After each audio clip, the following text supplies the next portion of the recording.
자, 우리 시장 정리해 보도록 하겠습니다. 좀 자세하게 하나하나 좀 짚어가도록 하죠. 어제 건설과 조선주들이 큰 폭의 상승세를 기록을 했다가 오늘 또 좀 조정이 나오는 움직임이 나타났고요.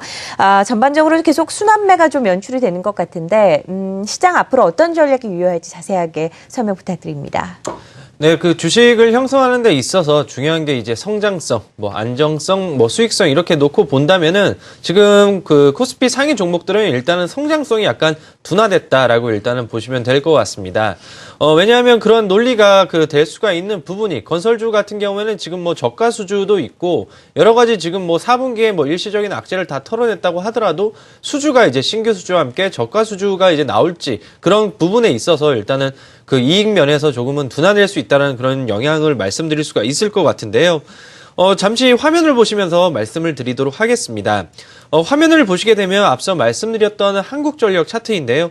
꾸준하게 지금 올라가고 있는 그런 모습입니다. 이런 상황에서 지금 기관이 한국전력을 바로 매수를 하거나 이러기에는 아무래도 아무리 한국전력이라는 종목이 좋다고 하겠지만은 붙기에는 아무래도 조금은 부담스러운 감이 있습니다.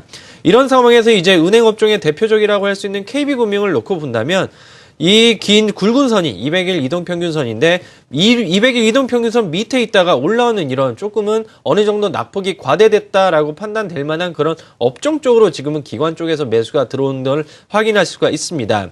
이런 상황에서 이제 건설주까지 다시 한번 대림산업이라고 놓고 본다면은 마찬가지로 지금 200일 이동평균선을 하회하고 있는 상황이기 때문에 일정 부분 기관이 조금만 수급이 들어오고 매기가 조금만 들어오게 된다면은 단기적으로 10에서 20%의 수익이 가능하기 때문에 지금 현재로서는 그 기관이 포지션을 잡고 있는 게 성장성보다는 어떻게 보면 가지고 있는 자산 가치에 조금 더 주목을 하는 것 같습니다.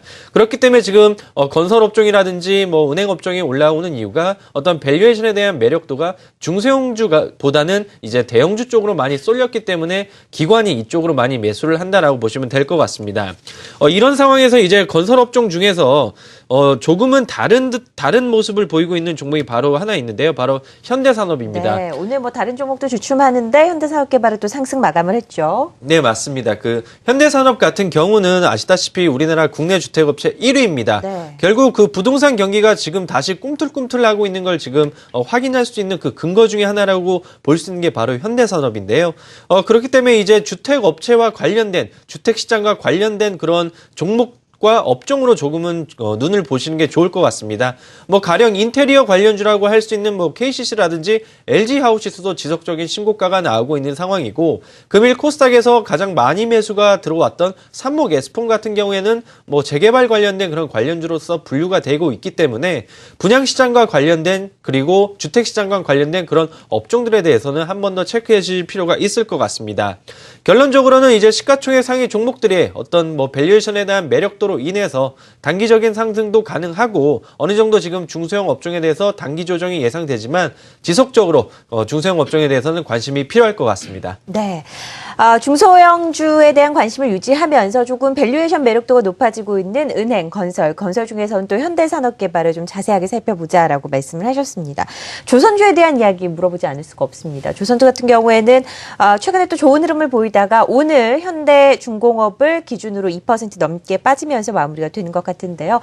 조선주의 앞으로 전망 어떻게 하고 계신가요?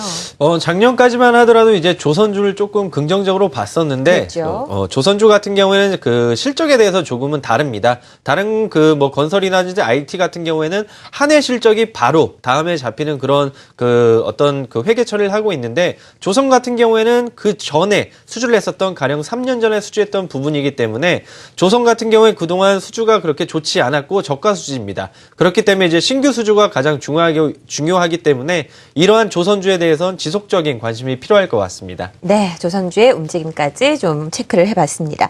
자, 코스닥으로 넘어가 보도록 하죠. 코스닥의 건설업종이 오늘 코스피에서 좋은 흐름을 나타냈으면 건설 자재주들이 또 움직이는 움직임 나타내기도 했고요. 모바일 게임주를 빼놓고는 또 코스닥 시장 설명할 수가 없을 것 같은데요. 자세한 정리, 앞으로의 전략 좀 자세하게 들어보도록 하죠.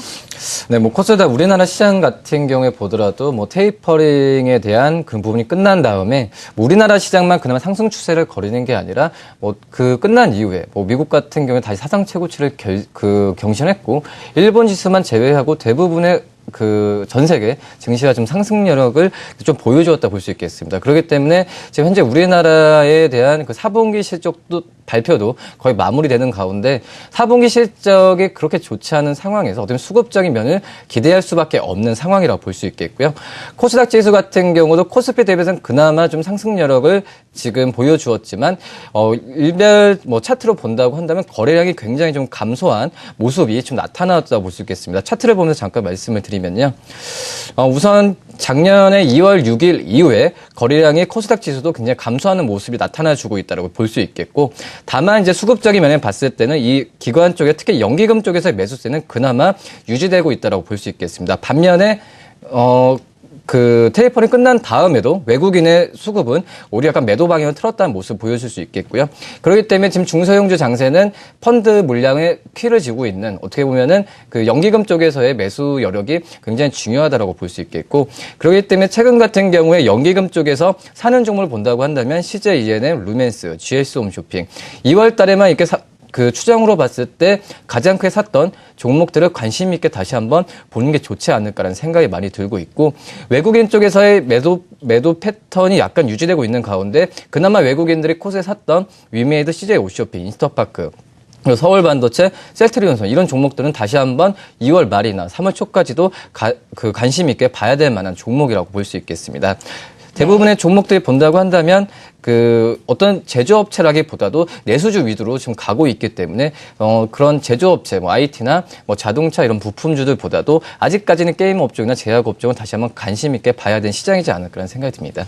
코스닥이 하루 만에 반등을 다시 재강동시키고 있습니다. 하나 더 여쭤보면요. 최근에 대형주가 갈 때 중소형주들이 안 가는 움직임이 나타나고 있죠. 이런 디커플링 장세, 마치 지수가 다시 상승을 할 때 코스닥이 다시도 다운이 된다면 좀 안타까운 일이 아닐 수가 없는데 어떻게 전망하시는가요? 함께 동조화될 것으로 보시는 건가요? 함께 동조화되는 부분은 우선 시장이 정상적일 때, 외국인의 수급이 정상적으로 들어왔을 때 가능하다라고 볼 수 있겠고요. 한마디로 봤을 때 우리나라의 4분기 실적만 보더라도 코스닥이든 코스피든 특별하게 실적이 증가하는 종목들이 없다라고 봤을 때는 특별하게 외국인 매수세가 전체적으로 이어질 가능성은 없지 않을까라는 생각이 들고 있습니다. 특히 12월 달이나 1월 달에 봤을 때 테마에 대한 바람이 불었을 때 그 종목들이 하루만 끝나지 않고 오히려 테마 종목들이 다른 시장보다 며칠을 더 가고 상승률이 크게 있었다는 것은 아직 우리나라 시장에 특히 종목들이 실적이 나오는 종목들이 크게 없다라는 부분이 좀 정리될 수 있기 때문에 지금 현상 같은 경우에는 실적에 대한 부분에 있어서 두 코스닥 업종이나 코스피 업종이 동조화되면서 갈 확률은 옛날보다 2011년, 2012년보다는 굉장히 좀 떨어지는 환경이지 않을까라는 생각이 듭니다. 외국인들의 수급이 좀 뒷받침되어 줘야 동조화 현상이 일어날 수 있을 것으로 보고 당분간 좀 따로 갈 가능성이 높다라는 의견까지 들어봤습니다. 동양증권 골드목동지점 고윤기 연구원, 그리고 KTB 투자증권 금융PB영업부 이성욱 연구원과 함께 오늘 시장 정리해봤습니다. 고맙습니다.